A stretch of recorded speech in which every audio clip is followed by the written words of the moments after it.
Boa noite a todos e a todas. Prazer estar aqui com vocês para o nosso exercício, né? Nós hoje viemos conversar sobre um assunto que é muito importante, que é o papel que as outras pessoas exercem nas nossas vidas. A gente está sempre perto de alguém, sempre convivendo com alguém.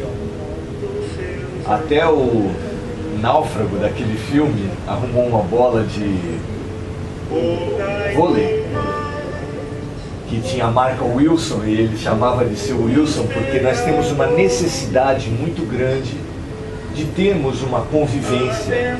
Nós precisamos conviver, mas dessa convivência frequentemente sai grande parte dos nossos problemas, não é verdade?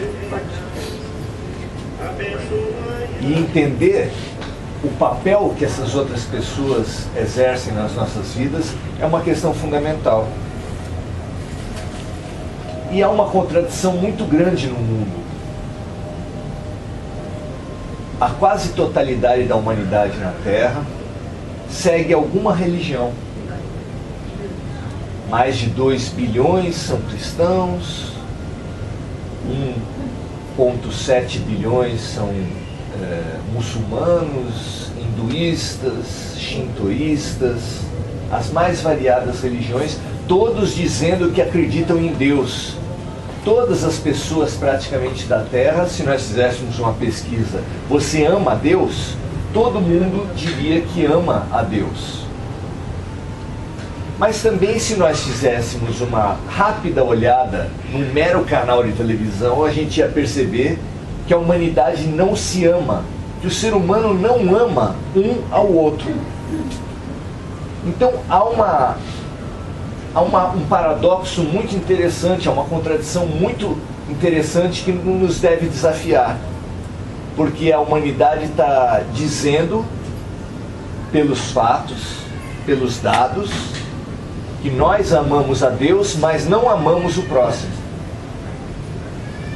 E nessa passagem que nós somos chamados a refletir hoje, desse livro, Vinha de Luz, de autoria de Emmanuel Chico Xavier, que é um livro muito interessante, porque ele é uma série de 5 livros, em que os mesmos autores analisam quase que 200 passagens por livro, então um total dá quase 1000 passagens do Evangelho.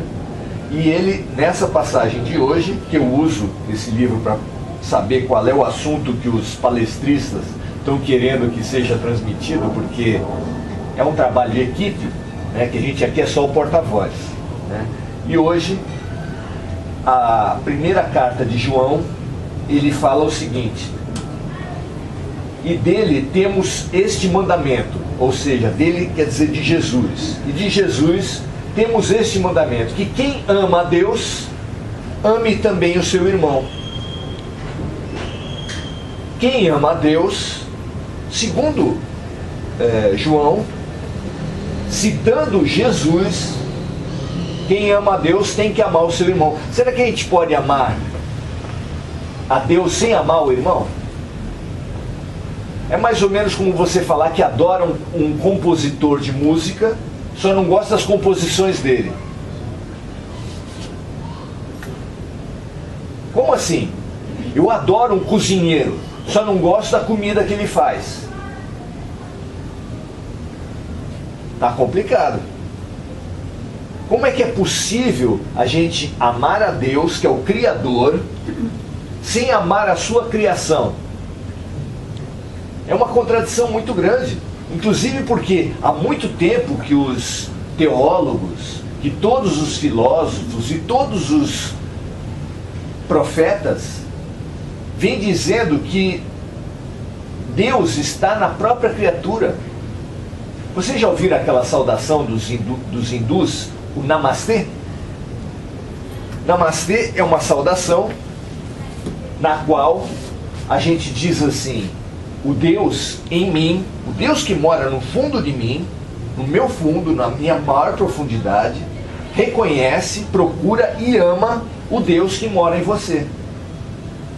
Ou seja, não amar a criatura e amar a Deus é até uma ignorância de toda a sabedoria mais profunda, porque onde está Deus, afinal de contas? Onde está o Criador, se não na criatura? Onde está o cozinheiro, se não na comida que ele faz? Onde está o compositor, se não na obra dele? Você não pode amar o pintor e detestar os seus quadros. Como é que nós temos sido capazes de dizer que ama-se a Deus, mas não ter essa solidariedade, essa irmandade, essa fraternidade entre os povos? O que acontece que há essa separação entre a gente? Lá entre o náufrago e a bola dele, o Wilson, não existia uma competição. Mas vocês vão concordar que onde existirem duas pessoas, existe competição, não é verdade? Dois irmãos competem? Dois colegas de trabalho competem? Marido e mulher? Ah, não, eles se amam, não competem entre si. Será que é verdade? Será que a gente compete com os nossos pais? Com as nossas mães? A gente, na verdade, o ser humano compete onde quer que haja duas pessoas. Ele começa a se comparar. E o pior é que ele leva essa comparação a um nível existencial. A razão da vida da gente é ser um pouquinho melhor que os outros. Eu sempre me marcou quando meu pai uma vez falou para mim do orgulho que ele tinha de ser o primeiro entre quatro irmãos que tinha banheiro com azulejo até o teto. Porque na época dele, todo mundo tinha banheiro com azulejo até a metade. E ele tinha um orgulho grande de ser o primeiro dos irmãos de ter, né, o azulejo até o teto. Final de ano, confraternização da família, todo mundo se junta, espírito de Natal. Vem aquele teu parente de longe com um carro novo, zerinho. Isso mexe com você? Você está saindo de casa, às vezes até alegre, contente, mas olha a lixeira do vizinho, está lá uma caixa de papelão, de uma televisão fininha, novinha, você já fica de mau humor. Você está indo para o shopping se divertir, encontra uma colega, uma vizinha, uma conhecida, voltando cheia de sacola, e você já olha para o teu bolso e fala: desse mato não sai coelho, essa época não estou conseguindo comprar nada. Aquilo já mexe com você. Nós somos competitivos, a gente fica se comparando, e mais ainda, nós somos competitivos a um ponto que, ao invés de me dedicar para o meu crescimento, que é muito complicado a gente crescer, a gente melhorar, a gente acha mais fácil cortar a canela do outro. Processo eleitoral. As pessoas conseguem se promover com as suas propostas ou precisam denegrir o outro candidato? Vocês lembram na escola, quando duas meninas ou dois meninos estavam afim de uma menina, de um menino, como havia a fofoca, o disque-disque, no local de trabalho abre uma vaga para chefia. Começa uma fofocaiada ou não começa? Um denegrindo o outro, um destruindo o outro. Como que a gente não observa isso? É claro, a todo momento que a gente se junta, o nosso ego, o nosso orgulho começa a competir. Quem é mais alto que o outro, quem é mais forte. Por causa disso é que surgiu o esporte, surgiram as competições, quem corre mais rápido. É coisa de criança, o esporte é uma coisa de criança, né? Quem pula mais longe, Agora nós vamos viver as Olimpíadas. Então, a gente usa o outro sempre como parâmetro da nossa felicidade.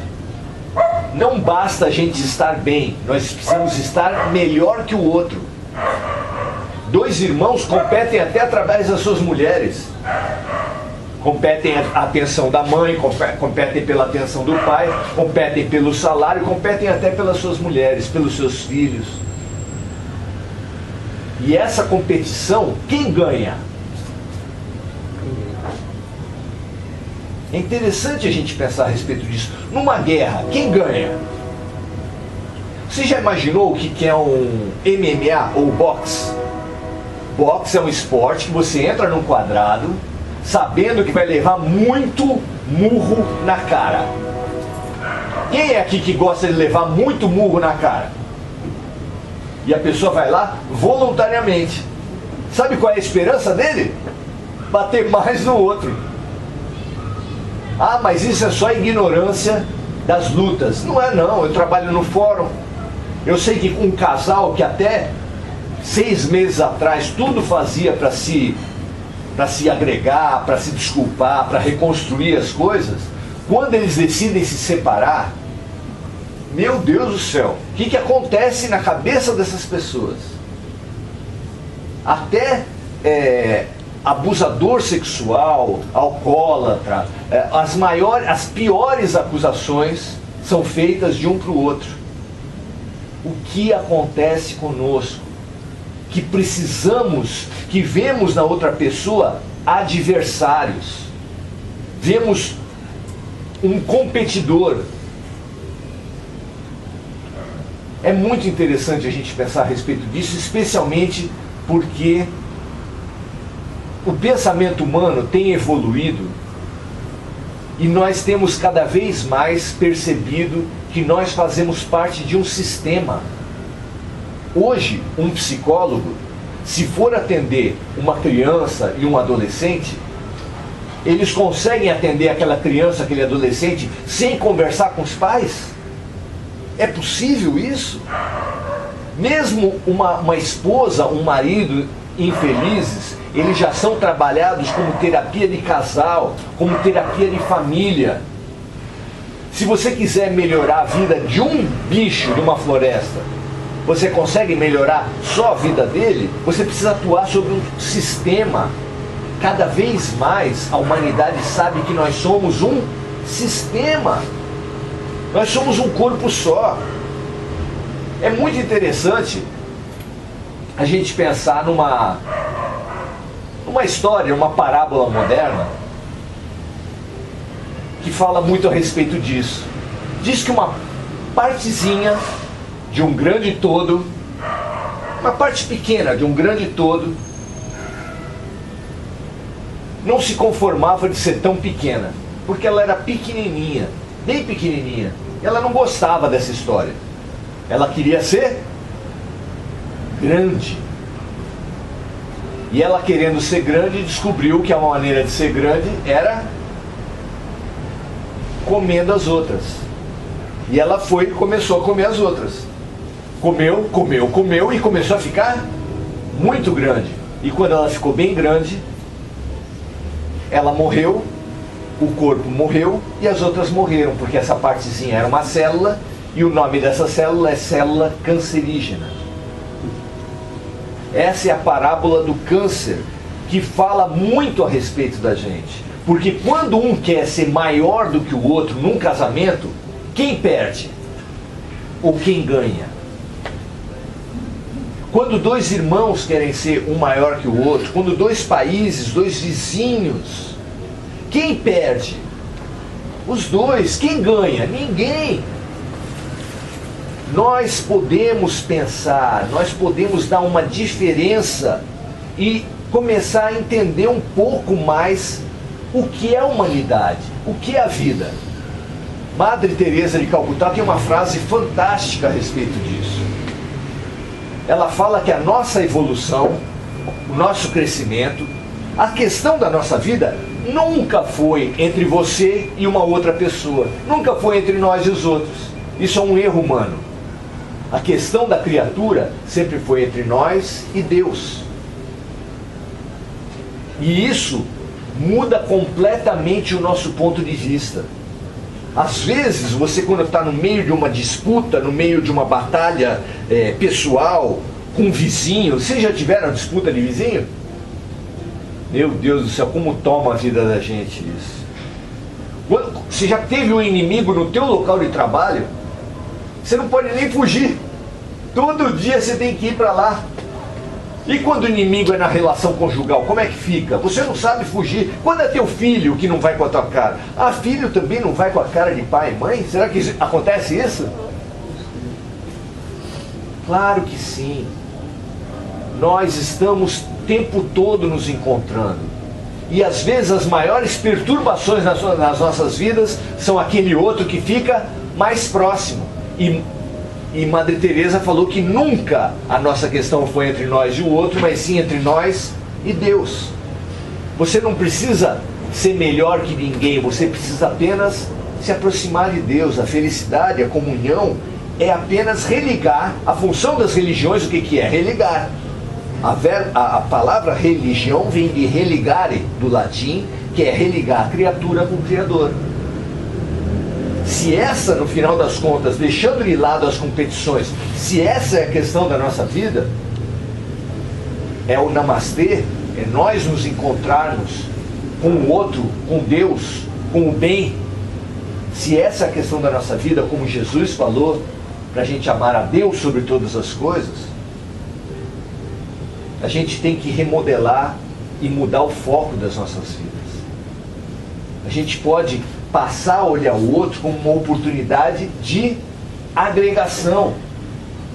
Tem uma história muito interessante que fala de um consultor de empresas que foi contratado por uma certa empresa para ajudar a melhorar o clima daquela empresa que estava muito cheio de conflitos. Eles foram para uma fazenda muito bonita, ele colocou as pessoas à beira de um rio e falou que separou em grupos e falou que a tarefa de todos os grupos era atravessar o rio. Para um deu um barco, só o barco. Para outro deu só o remo. Para outro deu só o motor. E foi assim. E quando a turma que só tinha o remo tentava ir nadando com aquele remo e teve uma dificuldade enorme, o pessoal do barco que remou com a mão já tinha chegado lá. E quando eles chegaram lá, qual foi a primeira coisa que eles fizeram? Imagina, olhar para trás para aqueles que estavam atravessando ainda e tiraram sarro, humilharam, é lógico, é tudo isso que a gente faz em qualquer competição. O pessoal do barco a motor então não tinha nada para fazer, tinha que chegar do outro lado ainda carregando um barco a motor. Aí depois que acabou a dinâmica, com muita dificuldade, horas depois, o pessoal do motor conseguiu chegar lá. O pessoal do barco falou assim: nós ganhamos. Ele falou assim: não. Ah, mas quem ganhou então? O pessoal do remo? Não. Ah, então foi o pessoal do motor que ganhou? Não. Vocês todos perderam. A outra turma que eu falei para fazer a mesma coisa, juntou tudo isso, passou rapidinho e já está 2 dias na frente de vocês. Quem disse que a nossa briga é com o outro? Quem disse? Ninguém falou. O instrutor dessa dinâmica não falou, vai ganhar quem chegar primeiro do outro lado. Só falou, cheguem do outro lado. Mas no momento que estabeleceu qualquer coisa como essa, a gente já começa a se pegar, já começa a se comparar, já começa a querer denegrir a figura do outro.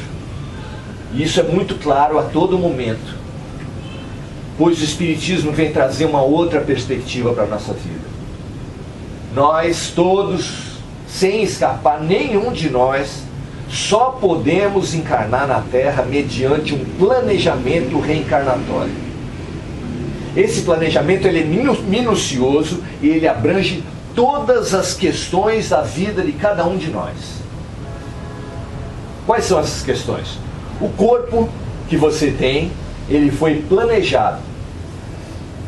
São ativadas determinadas regiões do cérebro, por exemplo, para um artista, para um cantor, para um matemático, é dada a condição, é dada a ferramenta, é dado o aparelho para a gente poder realizar os nossos trabalhos.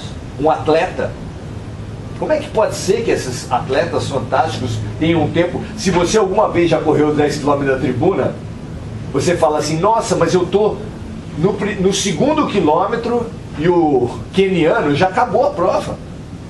Como é que pode ser isso? Como é que pode ser isso?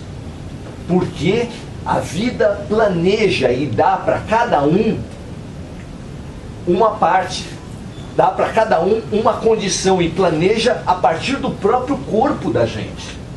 Mas não é só o corpo que é planejado. Também a família é um dos principais planejamentos, principais itens do planejamento espiritual. Isso quer dizer o quê? Que cada pessoa da tua família exerce uma função única para você. Ah, mas até a sogra? Será? Cunhada? Cunhado que não paga a dívida? Cunhada que não levanta para lavar a louça na festa de final de ano? Todo mundo, todas as pessoas da nossa vida, vizinhos mais importantes, colegas de trabalho e especialmente, muito especialmente, as pessoas que te perturbam. Tem gente que te tira do sério?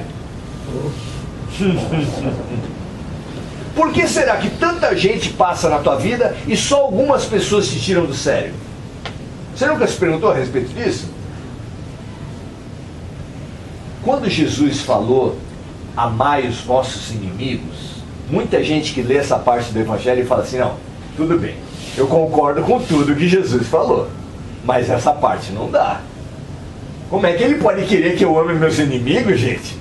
Não é humano isso. Você pisa num cachorro, o cachorro te morde. Você pisa numa cobra, a cobra te morde.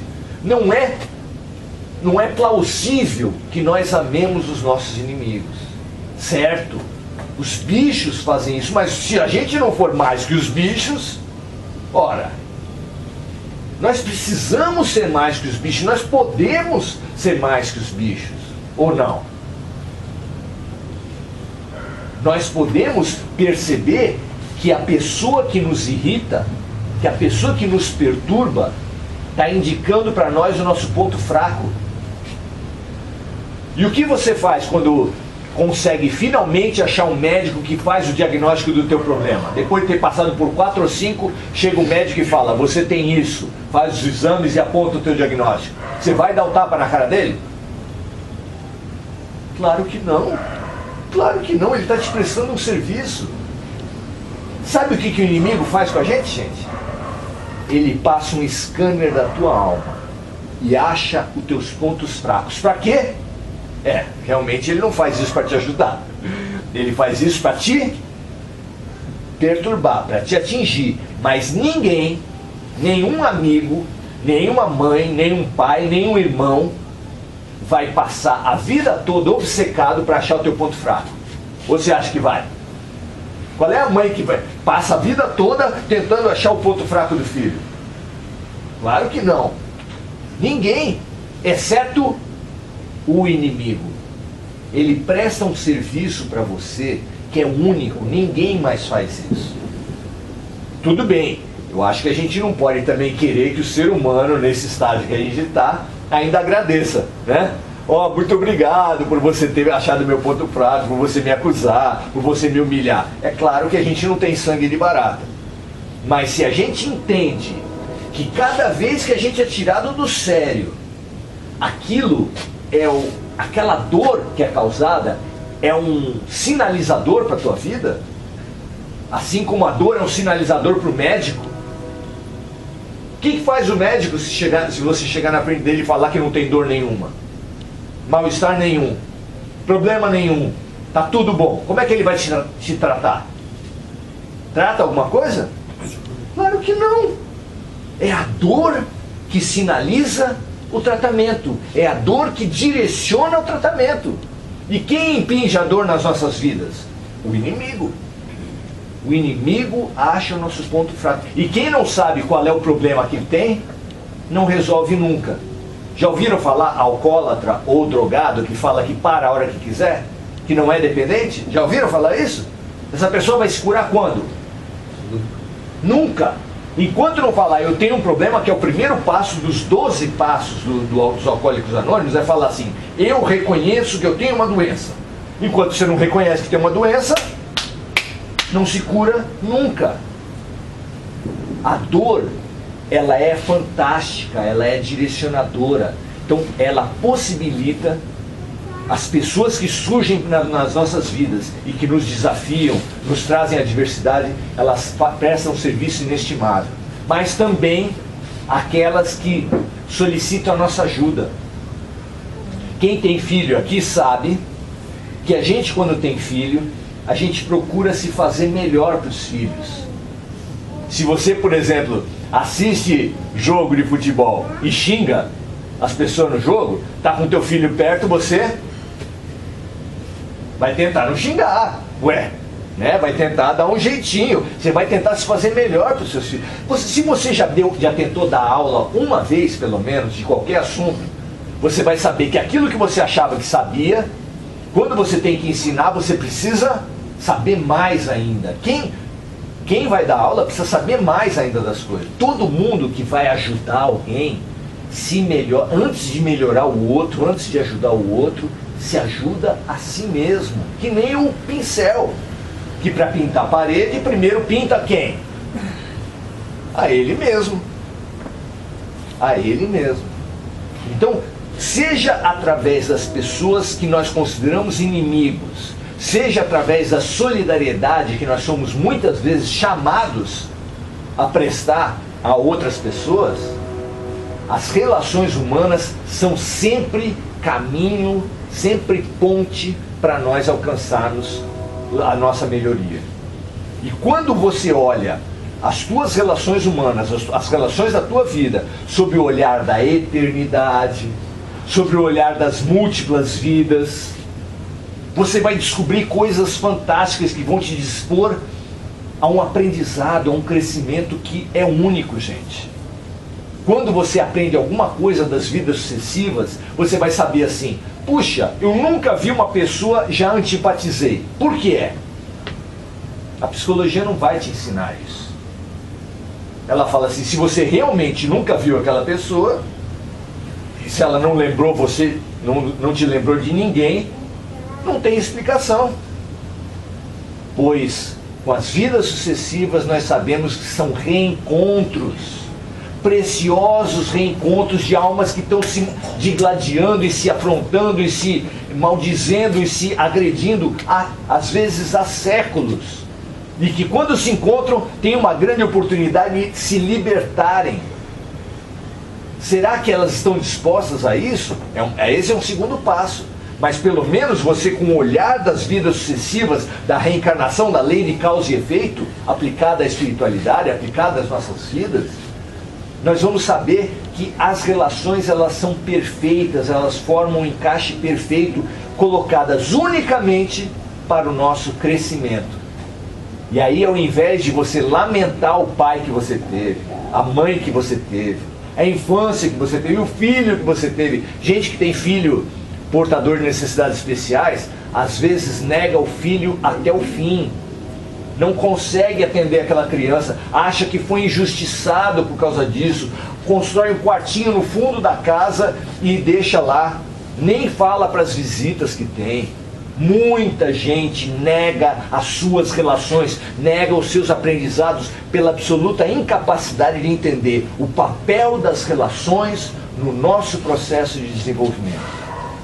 Quando nós conseguirmos depreender isso que a gente está falando, estude os romances espíritas, estude o Evangelho segundo o Espiritismo, estude o Livro dos Espíritos, e ali você vai entender isso que eu estou falando de uma maneira ainda mais profunda. Hoje é só um estímulo, hoje é só um convite, é um estímulo para nós mudarmos o olhar de onde tiver gente, eu compito com elas, eu brigo com elas, eu me comparo e, de preferência, tento dar mais soco do que vou receber. Esse é o nosso padrão até agora, que só tem trazido guerras, competições, extermínios, infelicidade.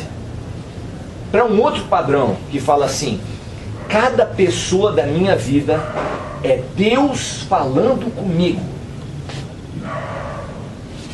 Cada situação que qualquer pessoa traz para a tua vida, principalmente as mais importantes, aquelas que mais mexem com você, são Deus falando contigo. Ai, Maurício, então eu não estou conseguindo entender o que Deus está querendo me dizer. Ótimo, ótimo. Se você aceita esse ponto de vista, você vai poder pesquisar por que essa pessoa, o que será que Deus está querendo me dizer com essa pessoa. Pesquise, gente. Não aceite, não fique brigando com a vida.